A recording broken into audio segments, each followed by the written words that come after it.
Our next session is titled Rural Economic Development, What's Required to Drive Innovation and Investment?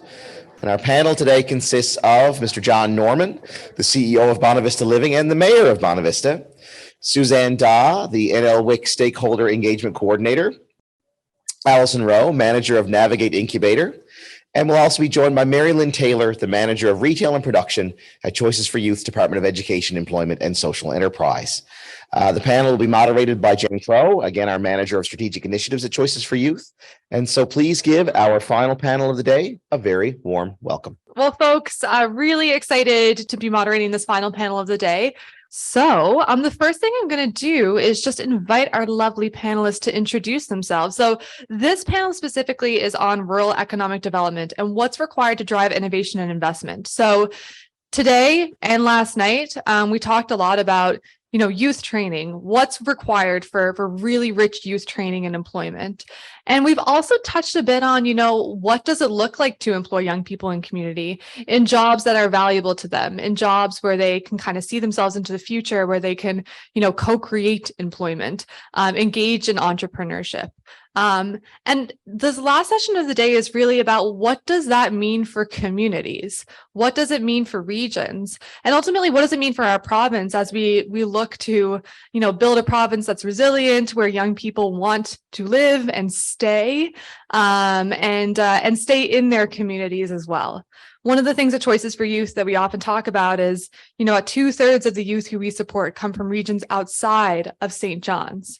And that's not a good news story because most of those young people don't actually want to come into St. John's at all.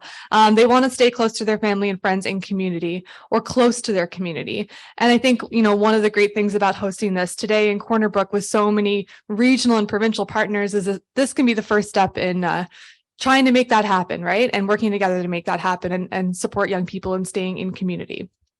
So before we get into the questions, I just want to kind of go down our panel list here and invite folks to introduce themselves and their connection to this topic on rural economic development and innovation. And John, perhaps I will pick on you first to introduce yourself. Okay. Well, as was stated, my name is John Norman. I am currently the mayor of the town of Bonavista. I'm chair of the Bonavista Trinity Regional Chamber of Commerce, one of the largest business organizations outside of St. John's in the province now. I also chair a number of other boards, charities, NGOs, and I'm on boards of various. And I am an entrepreneur. I am a co-owner, partner, managing partner of various companies, most of which are based in Bonavista or the surrounding area. Thanks, John. And perhaps we'll go down the line here over to you, Allison. Oh, can you hear me? Yes, we can. Hi. I'm Allison Rowe. I'm the manager of the Navigate program. And the Navigate program helps early stage entrepreneurs start and launch and grow businesses. Part of what we do, we have 3 different service pillars.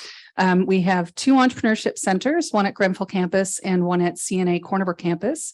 We have a business incubator, a new one actually that's just about to launch down in the new Center for Research and Innovation.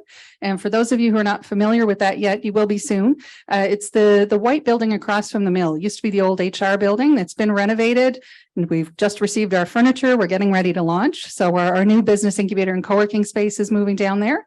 And we have 2 maker spaces that are also about to launch in that space. One is an industrial maker space with things like woodworking, metalwork, etc. And then the other is a digital maker space or clean maker space with 3D technology, laser cutters, digital loom, and a bunch of different stuff to come. So we're hoping in that particular space, which is, it's a partnership between Grenfell campus, CNA, and Corner Brook Pulp and Paper Limited, also including City of Corner Brook. Having the space embedded down in the center of community will provide access to everyone and people from different, backgrounds. So we might get artists coming from Grenfell. We might get tradespeople coming from CNA or from Academy Canada. We'll get people coming in from community. And we're hoping that those unlikely collisions are going to create new innovation and that will eventually turn into business ideas and investment. Thanks so much, Allison. Hi, everyone. Susanne Dawe. I'm the stakeholder engagement for the Newfoundland Labrador Workforce Innovation Center here at the Corner Brook campus of the College of the North Atlantic. We are provincial in nature, as you all know, with supporting this wonderful initiative that we've heard about today. A little bit about my role and why I think it's important with regards to economic development.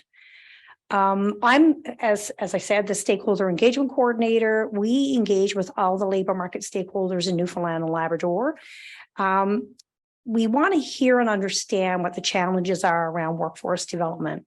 So we do that in a number of means. We've done consultations with groups representing underrepresented communities. We've recently rolled out this year regional workforce development committees in 10 regions of the province, Newfoundland and Labrador, and which is pretty exciting work. And a couple of the other questions that I'll get into a little bit more details about what we're trying to do there. And as well at the center, we're about to, in the new quarter, next quarter, is roll out economic immigration, I'm going to say it wrong, economic ideas immigration focus lab. And again, that's going to be provincial in nature as well. That more likely would be done virtually and some face-to-face in person, which is pretty exciting, and about how we can focus on that and how it's going to help us with the economic growth in the province. We have a small team, but it's a pretty mighty team. Melissa is the project coordinator. She's over at the table with our team for the regional workforce development committees. Anyway, through our questions, I'll be able to answer a little bit more about that. Just delighted to be here today. Thank you. We'll share the mic. My name is Mari-Lynn Taylor, and I, as Rory said, am the manager of retail and production at an organization you might have heard of. It's called Choices for Youth. It's, fairly new. No, I'm kidding. So, and I am fortunate enough to be sort of doing this as my last thing before I step into a new role on Monday, which you see on your program as manager of education, employment, and social enterprise. So I've spent the last 4.5 and a bit years now working on the setup and development of the 4 social enterprises that we have currently in operation. And I guess from a personal lens, feeling really tied to the topic because I do come from a smaller town in Newfoundland, grew up in a family of entrepreneurs, been exposed to the entrepreneurial space for a long time, and can see the merit and opportunity that exists in small business far beyond just, direct profit and loss, when you're able to really open up what hiring looks like for different folks. So really happy to be here today. We're really happy you're here too. Thanks, ML. So I'm going to get right into it with our first question. So we'll start with gaps and we'll move into solutions. So my first question, and I think what I'm going to do is actually start with Susanne, and then I'm going to go over to John on this one. So the first question is, speaking from the perspective of your region or regions where you work, what are the main emerging gaps when it comes to economic development in Newfoundland and Labrador? And so, Susanne, I think about you, given the incredible stakeholder engagement work that you're doing across the province, I'm sure you're seeing gaps everywhere, and they probably look a little bit different in different places, but I'm also assuming that there's some key themes. So I'd love for you to speak a little bit to that, and then we'll go over to John for what he's seeing in his region.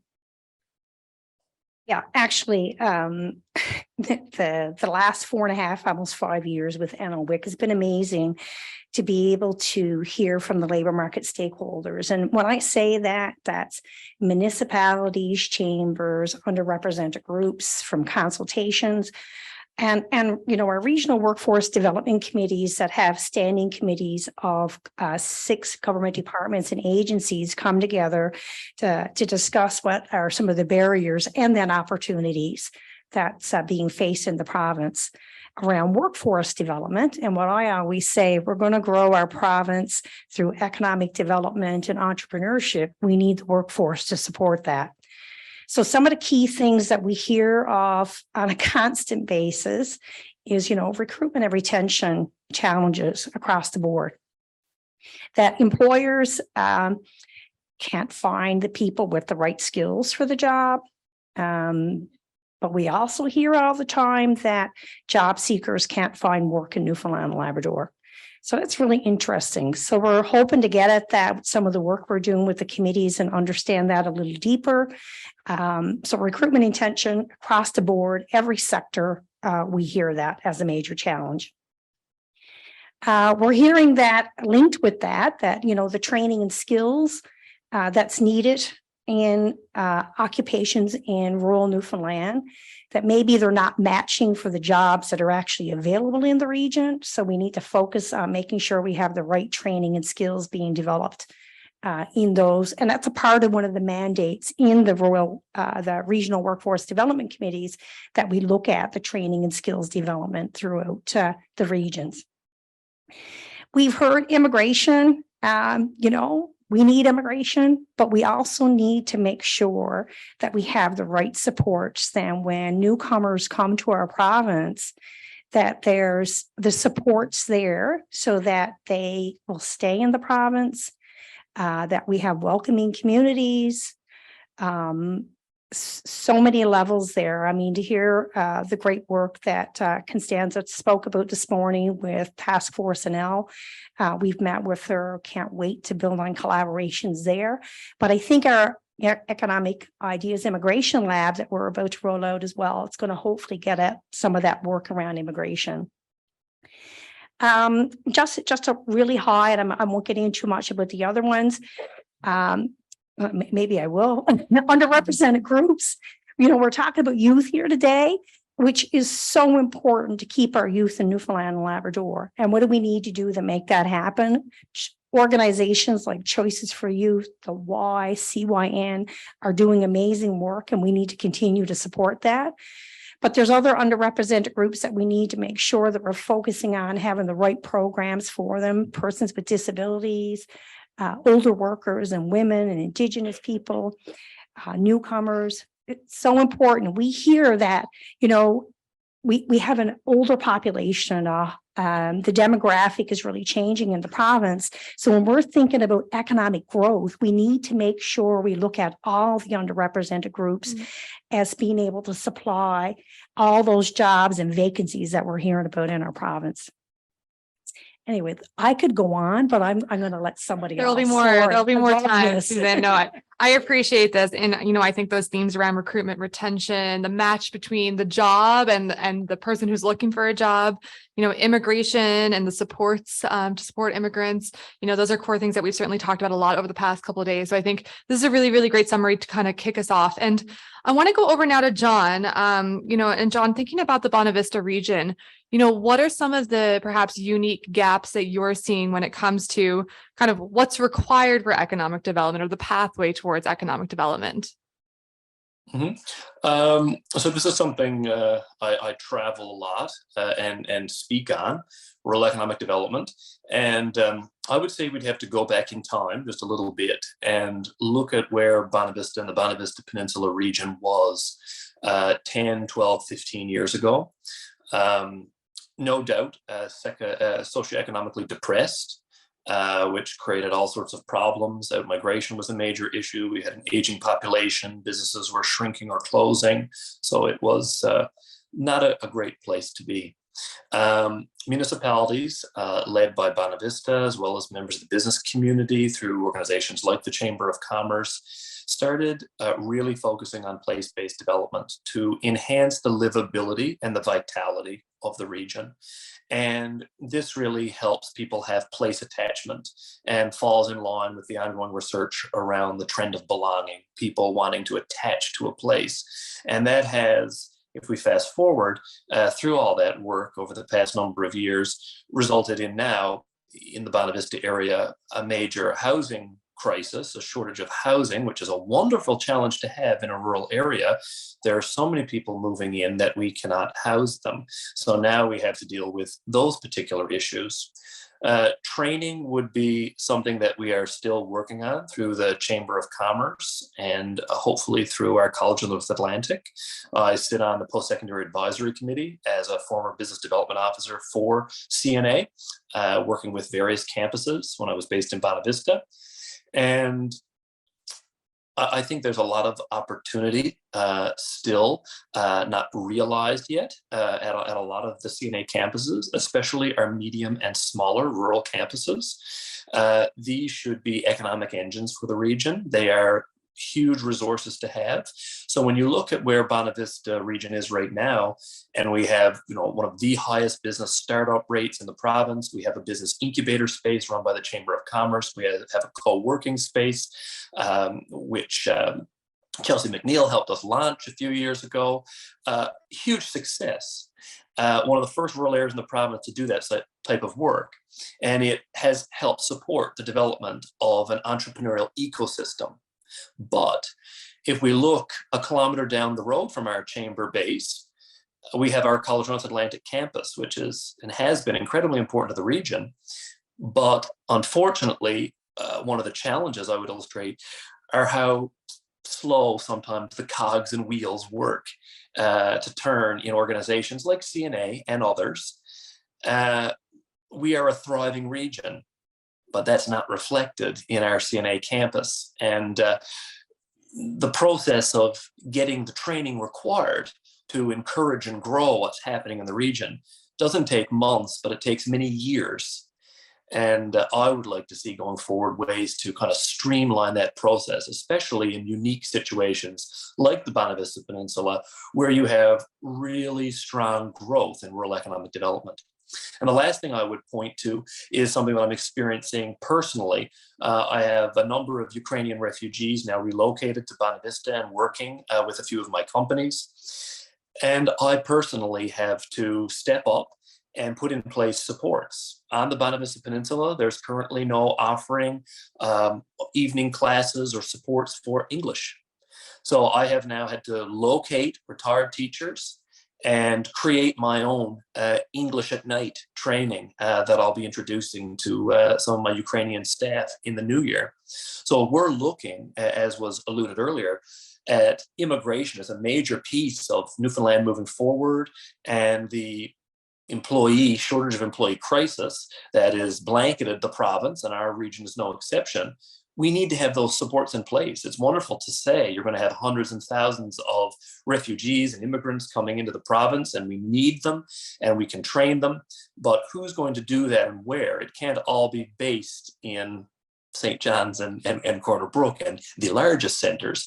We need supports everywhere.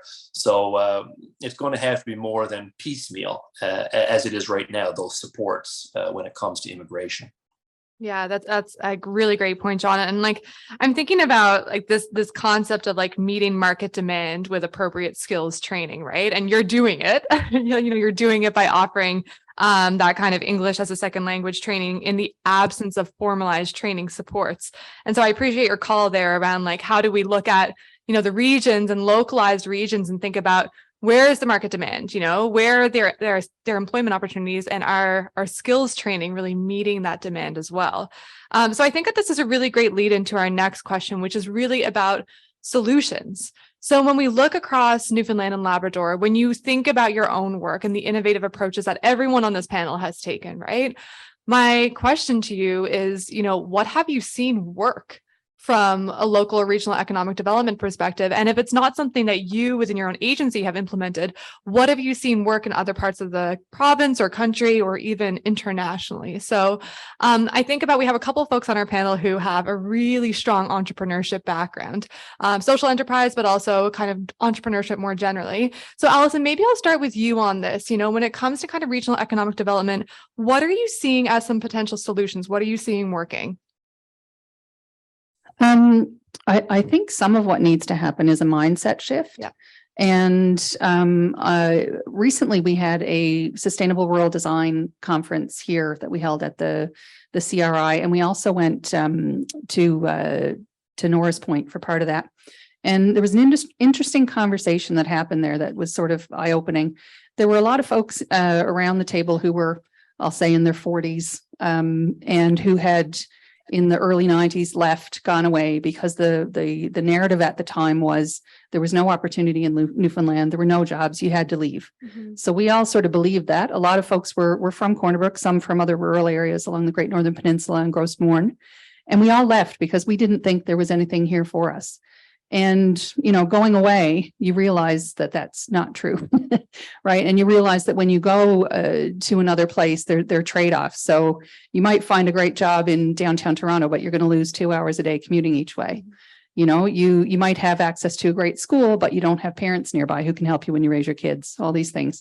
So some of it is around flipping the script on, what we have here, the value of what we have here, what's possible. And then really, again, just getting better at telling people what resources are there, because there's so many opportunities.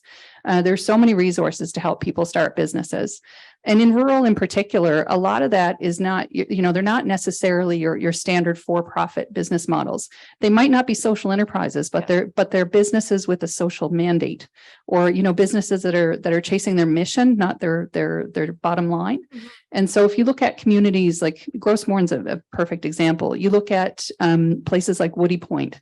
I think Woody Point was much like Bonavista, 20, 30 years ago. I mean, I remember I used to love going over there, but there was barely anything there. And now it's vibrant, it's thriving.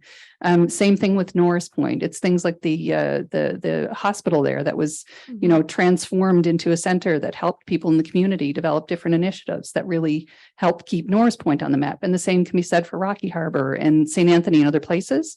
So I think, recognizing that rural is different from urban and different from St. John's, and saying that we can work, we've got an advantage when we're small because we all know each other, we can all work together, we can all support each other.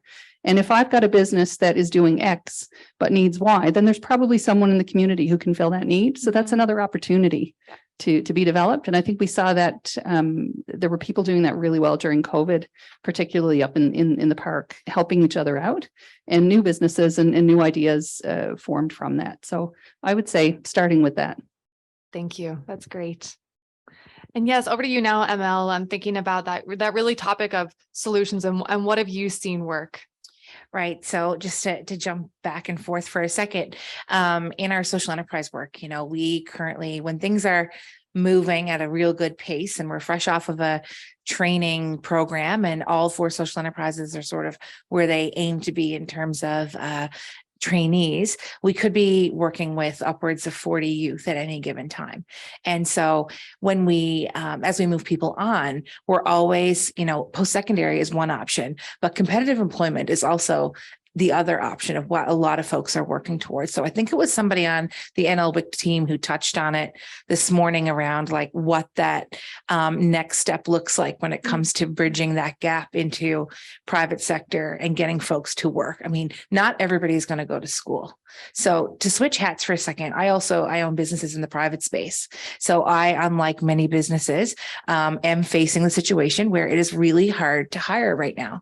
And for a number of reasons, namely because there is a lot of conversation, and we've seen it as an after effect of, CERB and the COVID benefits, the conversation around universal basic income. There's a bit of a weight placed on the shoulders of small business owners to sort of be the torch carriers for paying a good wage, paying a livable wage, and really, being open and receptive and compassionate employers. And we're sort of expected to do it all. And it's like, okay, spending's down, business is down, and now I need to hire. I can't hire because nobody will come work. I want to pay a good wage, and I can't necessarily afford to take all of the risk. So how I get some support as a small business owner with some of that risk, being in a larger center like St. John's, knowing when the rest of the world doesn't know, but I happen to have another hat over here, which is, hey, I train up young people who are going to need jobs. So perhaps if I don't know how to kind of bridge that gap, who does, right? So it takes minds like what are in this room today to sort of open this conversation up. Mm-hmm. And so you talked about flipping the script, and that's a big part of the conversation is, well, we look at the hiring problem. Okay, so what is the hiring problem? What is the unemployment problem? Like, who are making up the unemployed? And a majority of them are going to be folks that find themselves in a vulnerable situation.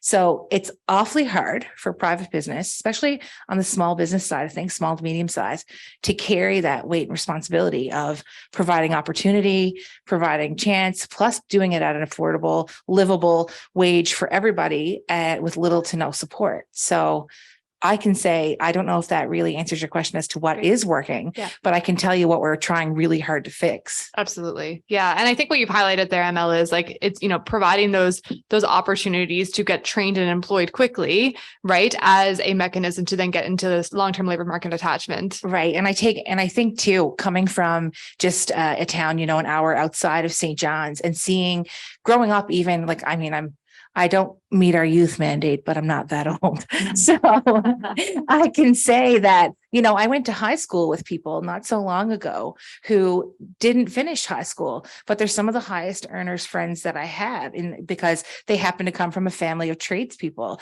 And as long as someone did the trade, the business is up and going and they've got a job laid out and they're doing best kind, so to say. But you go 1 hour into the city, that's not a reality for the bulk of people. If you're not finishing high school, it's likely not because you have a thriving career waiting for you when you go home. That's just not the reality. So when we talk about providing the correct, skills and making sure that we have a workforce that's being supported and prepared and ready for what the labor market needs are is crucially important. Yeah, absolutely. And so I think about this piece, and obviously, a lot of the work that we've been talking about over the last day or so has been around, how do we support young people in seeing themselves in this, right? And how do we make sure that what we're providing is actually custom made for youth? And we know that looks different region to region. And so I think one of the major things that we heard when we did the research over the last 4 years or so is when it comes to entrepreneurship, young people will often say, I'd like to start my own business. And they have ideas. They have ideas for what that looks like, right? It's a cafe or it's a tourism-based business, or, I want to do something that's fully remote, but I'd like to do it for my home community, et cetera, et cetera. The number one barrier for them, when we talk to them, is they say, but I don't even know the first step. Right. So it's like, if they can see themselves in it, that's one thing. And the other thing is like, but what do I even do if I can see myself in it? Right. What is the next step? So, and I maybe go to you, John, because I know you operate a lot of different businesses, or you've owned a lot of different businesses. How do we support young people in seeing themselves as entrepreneurs in rural, remote, and northern communities? How do we foster that sense of entrepreneurship, and how do we, as service providers, as trainers, as educators, take on that role and really support them to see kind of viable options in their community through entrepreneurship? I would say one of the big things that's been a success in my experience personally, is mentorship and the role that mentorship can play. Through our Chamber of Commerce, we have a formal and informal mentorship program. I'm on the informal side of it. I have been a mentor for over a dozen entrepreneurs over the past few years in the Bonavista area. And that's the type of support you really, really need. Someone who has lived it and breathed it and has done it and understands that, yes, they're the basics of the business plan and doing your budgeting and so on. But then, okay, you want to open up a space. And then the entrepreneur says, well, what's this service NL letter that I've got? And then I take a deep breath and say, oh, service NL. Well, here's how that works. And we step by step go through the process of sometimes what it involves, launching a business and getting a space ready, and some of the real unforeseen headaches that go along with that. I'm quite confident in saying if I hadn't been there to hold some hands, some of the businesses that exist in Bonavista now would not exist at all. I think because of various challenges and barriers that come up that they either don't know how to do and deal with, or become very frustrated with and exhausted with, service NL being one of them. Sometimes people give up through going through the process of launching their business. I think another key piece is the overall formal supports that should be in place. We had almost no supports for entrepreneurs 8-10 years ago in Bonavista and the surrounding communities. And through the Chamber of Commerce, we've partnered with NLO and Futurepreneur and CBDC and ACOA and various provincial departments and so on, and Choices for Youth.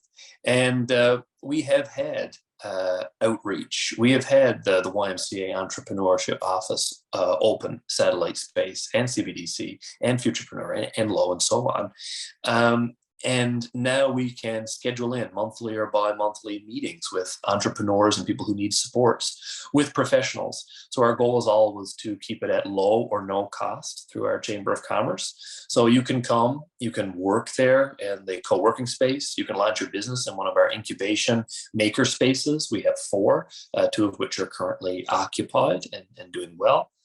And then you have all these other supports, these counseling supports. So I think that has proven quite successful. And the success rate of some of the entrepreneurs that we have worked with and have launched out into the community and the region are quite high, very respectable numbers with the entrepreneurs that I personally have supported. I think the success rate is over 90% after doing this for about 7 or 8 years. Wow, that's fantastic, John. And, I think you're touching on some really important pieces there around mentorship, which, can be informal, it can be formal, informal, perhaps through some of your conversations that you're having with these entrepreneurs. And then, some of those organizations that offer different programs and services that are really catered towards, if it's not directly entrepreneur, it's kind of those additional services that anyone needs when they're thinking about starting a business. So I want to go over to our other 3 panelists here, and folks, I'll kind of open it up to you. Anyone else like to chime in on this topic, thinking about young people and what is their connection? How do we support them in seeing themselves as entrepreneurs in their community? Well, first of all, I like to say, and I'm going to toot NLWIC's horn a little bit,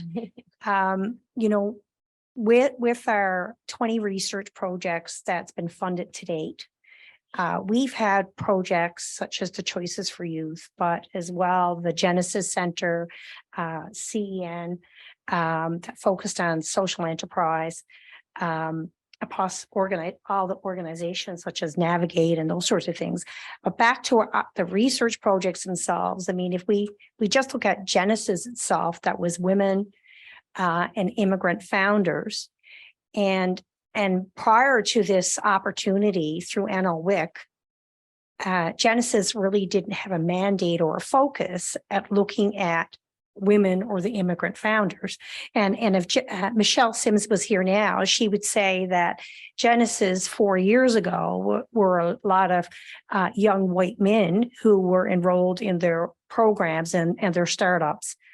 Having opportunities for organizations to provide programs and initiatives to remove the barriers for entrepreneurship is so important for the growth. Mm-hmm.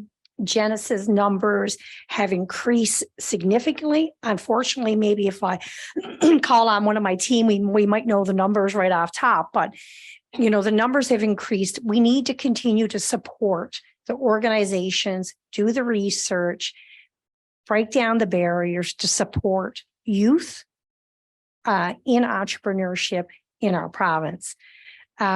There's more, and I'll refer you, because I don't know all the great work in details that are the CEN project with our social enterprise and how they did amazing work about connecting youth with their social enterprises that they've done. We've heard from Choices today, but that's just a couple models and how we can help and work with youth. Mm-hmm. As in a research and being funded, and hopefully that kind of work can continue. I think too, and I agree with everything that you're saying. Anybody here who's had any experience in the startup small business space, if somebody comes to you and says, I'd really like to have my own business, but they maybe don't have an idea. It's always, well, find a hole in the market or find something that you yourself, wish existed and kind of work from there. And that's always a sound piece of advice. But we've been hosting the Youth Ventures program through the CBDC at Choices for Youth now this would have been, I think, either our 5th or 6th year. And so I always get the opportunity to go out and speak to those guys from an entrepreneurship lens. And we've started to sort of reshape how we answer some of those questions, because we've seen success, I know, certainly outside of Choices, where people are starting businesses based on not a need in the market, but a need in their own life, perhaps in terms of what it takes for them to be successful and happy and fulfilled and working. So whether it is, a physical disability, a social anxiety, whatever it is that is your self-defined barrier to employment. Sometimes entrepreneurship is a very real option for folks with those sorts of issues. And I think that entrepreneurship is a viable option. Well, always. And I'm a little bit of a dreamer when it comes to startup. I do believe it is the way of the future, but there exists still an air of entrepreneurship being sort of an elitist thing. It doesn't seem accessible and realistic. And even as we speak of Genesis and NLO and these wonderful organizations, most people we deal with, or all of them, have no idea. So that's still, 20 steps away from going and signing up for NLO. It doesn't matter if it's free or if they'll pay you to go. Actually, maybe then you might get some uptake. But for the most part, really having conversations about entrepreneurship can really start at the most basic ground level, like having a supportive conversation with a young person in a space where they feel safe to talk about what their issues are and what their needs are. We've had some really interesting, whether it is entrepreneurship or a shift from, I want to be my own boss doing X to actually, I think I could go work for a company doing that same type of job and then someday start my own thing. But even to get that mental switch to thinking about entrepreneurship as an option, whether or not it's ever executed, I think is really inspiring for a lot of young people. And it puts the power back in their hands. And we talk all the time about meeting people where they're at. And it's crucially important that and I said crucially important like 10 times now because I really am passionate about it, but we've done so well as a society at breaking things open and, we will meet you where you are and strengths-based approach. And, it's okay not to be okay and all of that great messaging. But when you break that open, what do you have to support? We've talked about it a lot today to support those milestones and those awakenings and those moments and those confessions to yourself or to someone you trust. It's far beyond just providing a space. There also has to be an action item to follow it. And I don't know what that looks like, but certainly when we talk about youth, education, employment, and entrepreneurship are huge, huge options, possibilities, conversations that we are having both in our work and in community. So thank you. Allison, any final thoughts on this one? I completely agree with everything actually that you both said. And, again, mentorship is so important. Entrepreneurship is very daunting. It's daunting for anyone of any age, but in particular, a young person starting out. Having that, like you said, welcoming space where they can come in and just talk about the fact, like, I don't know where to start. What do I do? But then also having a really strong interconnected ecosystem that supports them throughout their journey and beyond. And that comes full circle when they themselves have their business and come back and start helping other youth, I think is really important. And I know in Corner Brook, we've got a very strong ecosystem. I mean, we all work, really well together from NLO to CBDCs, BDC, IET, ACOA, and then working with the Futurepreneur in St. John's as well, working with the Center for Social Enterprise, with MUN Center for Entrepreneurship, Genesis, et cetera. The list goes on. I think collectively we can do more to strengthen that provincial ecosystem so that the supports of one become, the strengths of one become the supports of all, and really just building those connections because, whether you're in St. John's at Genesis or here in Corner Brook, it's a small province at the end of the day, so I think we can really make those, the learning, the collective learning of all these organizations available to everyone, help support the young entrepreneurs. And then there's the financial piece, which Scott alluded to as well. You need to make it financially safe for someone to take that risk. We live in a time now where the cost of living is through the roof. Young people can't find a place to live. There's no really reliable public transport systems. Food security is an issue. And you're going to tell someone, go get a big loan and try and start a business, right? So how do we make that a little more accessible, a little safer? Futurepreneur has mentorship built into their program, which is fantastic. And then there are other programs like MyTax, which have grants that support entrepreneurs and new startups. And some of that is, I'll say, free money. You contribute 5,000, they'll give you back 10, for example. But I think we need to have more sort of, micro loans and things that we can give, because oftentimes it might just be that $500 piece of equipment that someone needs to start up their little hydroponic business. And the next thing you know, they've got something going, but getting access to funding is a huge barrier. Yeah, absolutely. Okay. Well, I will get going. My last question for these lovely folks. So I think that if there's one thing that we've all learned from COVID-19 the past almost 3 years now is kind of the power of technology, in connecting us, virtual learning, virtual training. I think about Allison's point around many of us are doing different training programs. And is there a way that we can better connect? Is there a way that we can better refer young people to these programs? Doesn't matter where they are in Newfoundland and Labrador. And so I guess my question to the panel is really around what is the role of technology in building out rural economic development and kind of taking us to that next level when it comes to rural economic development across Newfoundland and Labrador? Kind of what have you seen as a role of technology, or what can you imagine as the role of technology in taking our regions to that next level? Who would like to start us off on this one? Anyone eager? So one of the businesses that we run is an at-home business, and we have been recipients of several different pots of funding through Futurepreneur, BDC, CBDC, ABC 123, all the boys.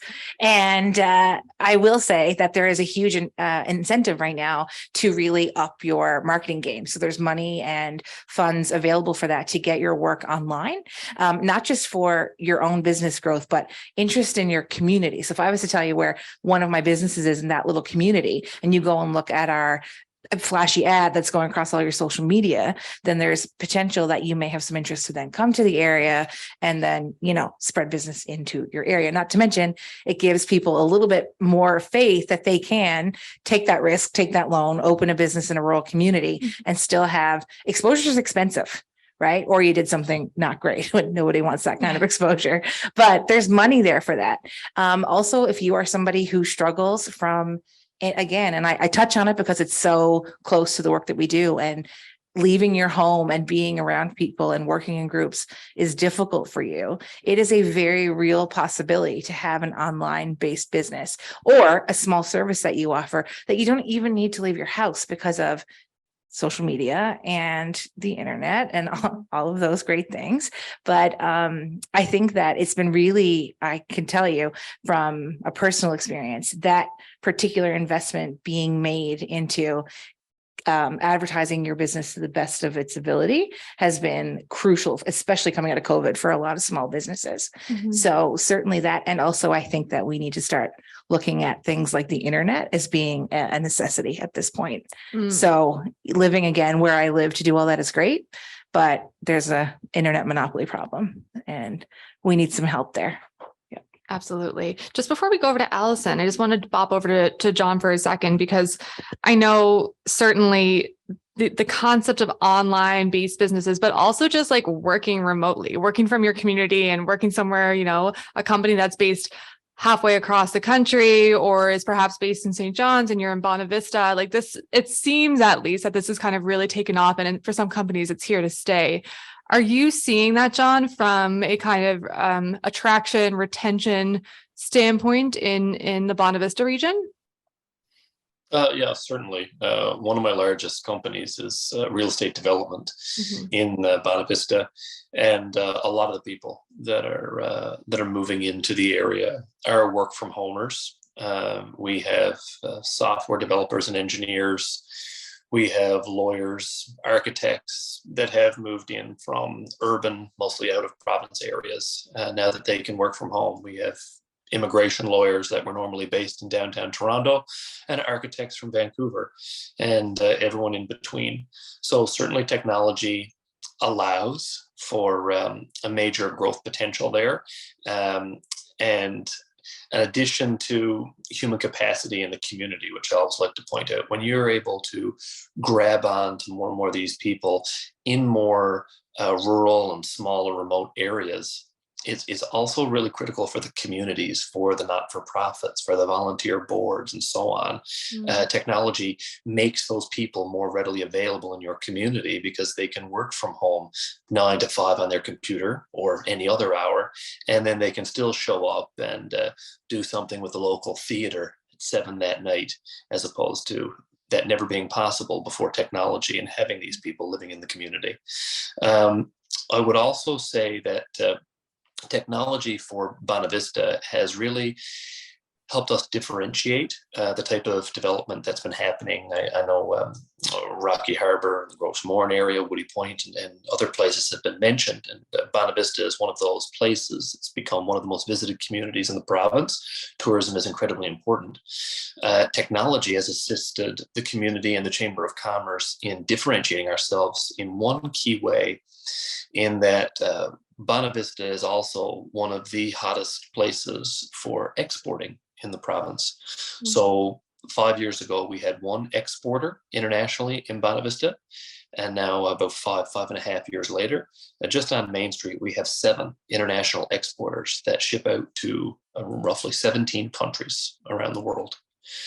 Technology has allowed us to make that happen. So those businesses are certainly bolstered and supported by the tourism industry from April, May onward to mid-October. Mm-hmm. But those businesses are also manufacturing, shipping, and funneling money and other resources back into the community in the dead of February, which has been really pivotal in the whole community ecosystem and community vitality piece that we're trying to support in Bonavista. So it's kind of twofold, and technology has allowed us to do that. Yeah, it's fascinating. I really, I mean, that's incredible, the amount of exporting. I had no idea. I also think that piece around, we often think about if you can attract or retain folks staying in communities and perhaps are working remotely, then from an economic development standpoint, that's great because they're, buying groceries and they're going to the cafe and they're going out for meals and all that great stuff. But the community development side of that is also really critical. And I think you did such a great job of speaking to that, John, the volunteer boards and those pieces that really make a community special, right? And foster that sense of belonging.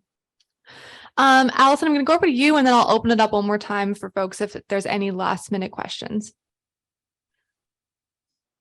Actually, John said most of what I was going to say, but I'll just add to that with one comment. Whether or not you're opening a small business in rural Newfoundland or elsewhere, we're all part of a global marketplace now. And I think it's really important to factor that into whatever you do. Even if you've got a small little tourism operation, you're still online. You're still part of that global marketplace. So it's I think just being forward thinking and how you approach any business, or even if it's a young person wanting to pursue a particular education path, focusing more on skills and being adaptable to the changes that are coming, I think is more important than focusing on a specific niche necessarily, because who knows if that niche is even going to exist in a couple of years' time. Mm-hmm. With all the automation that's coming, we've all got to keep a very open, keep our eyes and ears open because things are going to be changing very rapidly. Mm-hmm. Yeah, that's so true. Even Rocky Harbour has, they've got it's like iRobot vacuum cleaners, but they're doing the lawns in Rocky Harbour now. So lawn mowers and snow blowers to come soon, hopefully. And technology. Thank you, Allison. It's a great point. We all got to be on guard. All right, folks, I'll open it up one more time. Any questions from the audience or comments? Thanks, Matt. It's kind of the evaluator's role sometimes to put the fly in the ointment a little bit. So one of my favorite questions to ask are what problems do your solutions create? So what I want to ask the panel, and this is for everyone, is hypothetically, if like our wildest dreams came true and we had the maximum level of support for rural economic development and everyone was on board and all hands were on deck, what are the problems that will end up inevitably developing despite that? What are the things, if it was the best of all worlds, there's still going to be problems that will present themselves? And what I'm kind of dancing around is what John already brought up about if you have an influx of population, you're going to need to house that population. So that's a good example of that. So what other problems might result if we do have a really, really robust economic development in rural communities? Actually, it's interesting. Susanne is ready. Ready. Because with the work we've done with the regional workforce development committees, we hear about some of the barriers. And I tell you, there's regions of Newfoundland and Labrador that are doing well with economic growth. When I think about Labrador and the region there, I mean, there's lots of fantastic things happening in Labrador around the economics. But guess what that brings? Not only housing, transportation, childcare issues. We hear it time and time again. So if you have growth, lots of prosperity in a region, guess what? You better make sure that you have affordable childcare with licensed daycare facilities. You need to have a transportation system so that people can go to work, and housing, John's already mentioned before. The other thing is, it's great. We're going to have all the economics, and we know that, we're lucky in living in Corner Brook or in St. John's and even Bonavista. But, there's lots of places in this province still that don't have great internet access. So with growth and bringing people into the province, and I know it's a mandate, and by, I think it's 2024, 2025, that everybody is going to be, have high speed. So that's going to really make a difference in economic growth overall. But if we're attracting people, we got to make sure we have those resources in place to continue that growth in every part of the province.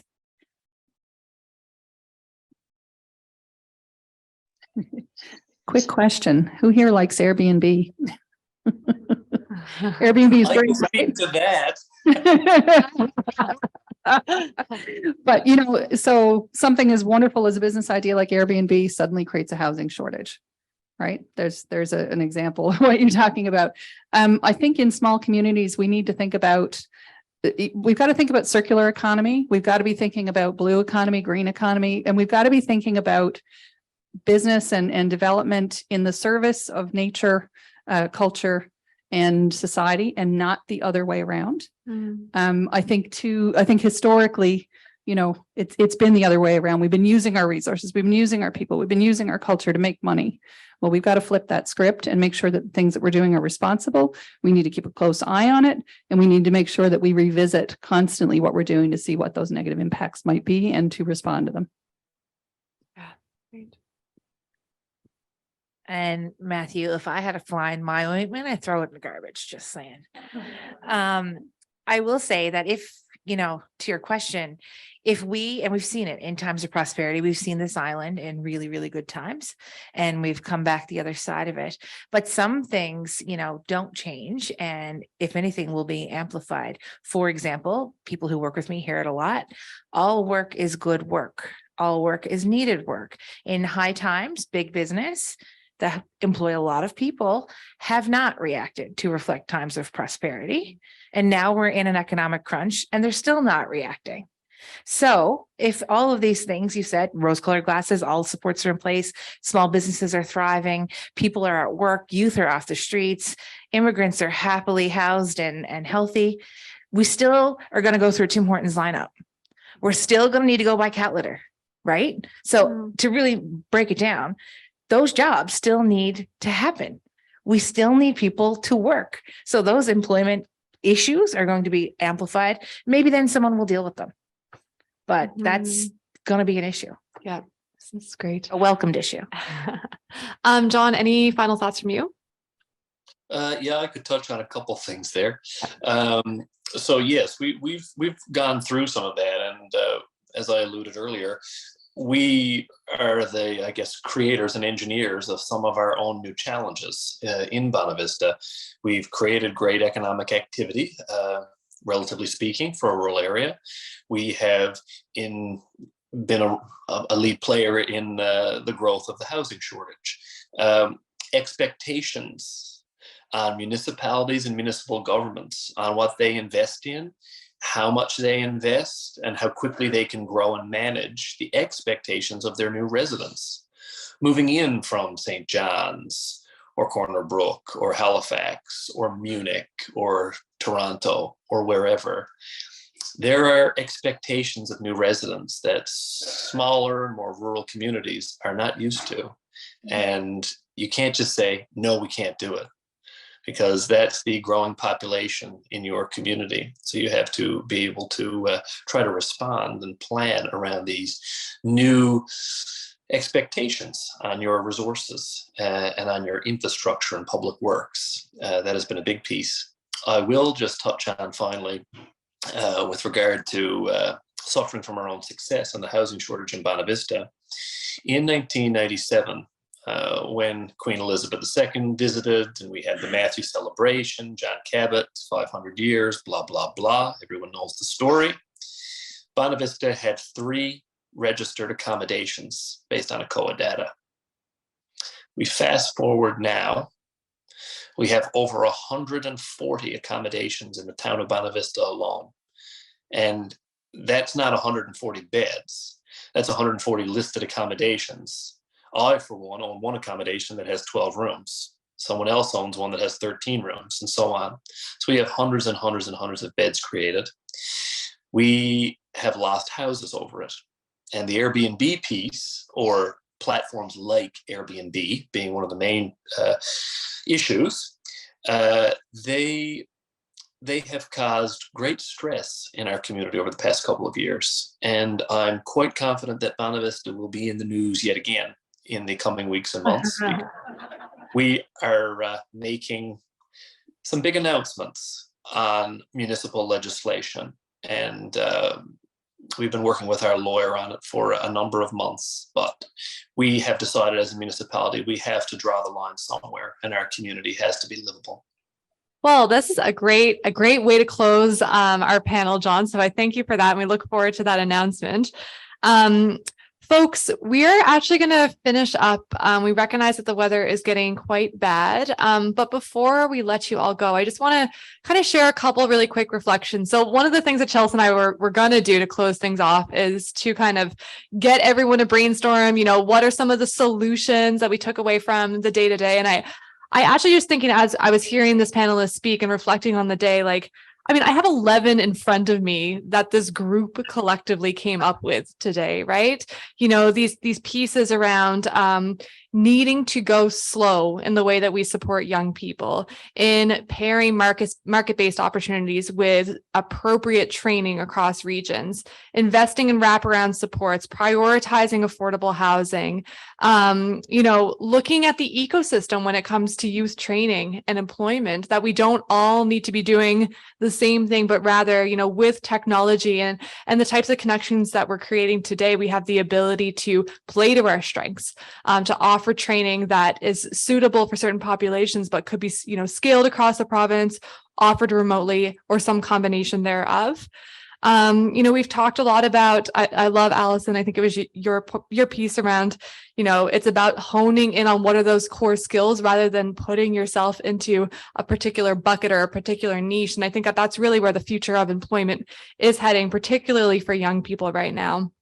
And I think, this piece around how it connects to local economic development or regional economic development, we've heard so much, and we heard this from young people too, when we talk to them, is that young people have such a strong social conscience and they want to do social good. And so as we think about local economic development and regional economic development across the province, I think if young people can be empowered and can be provided with the skills to create their own businesses or to guide existing businesses, then that social impact will emerge naturally, because that's really where young people are interested in putting their focuses. And again, for the youth who we talk to who want to stay in their communities, they want to stay because they want to continue to see that community thrive. And I think that that's really what we can expect from the youth who we support, as long as they're given the right skills and as long as we can support them in connecting with the right skills.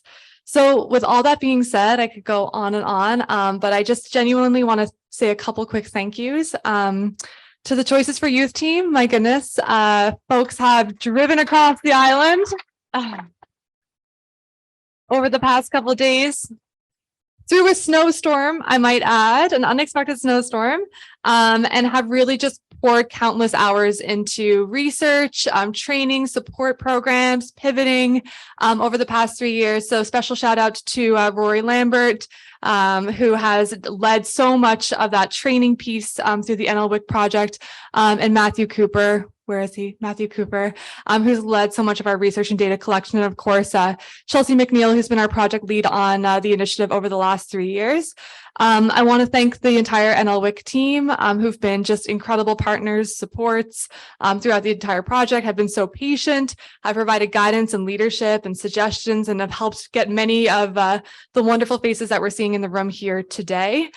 And finally, I just want to give a shout out to everyone who took the time, again, during a snowstorm, to attend today and last night, to contribute to the conversation, to share your brilliant ideas, and to, I think, so generously give what is it that you're doing? What are the things that you've learned? What are the failures that you've experienced? And I think really allow us to grow and learn together. And we just really want to thank you for that.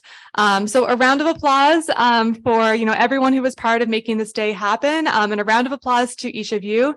And thank you so much. And we'll hope to see you soon.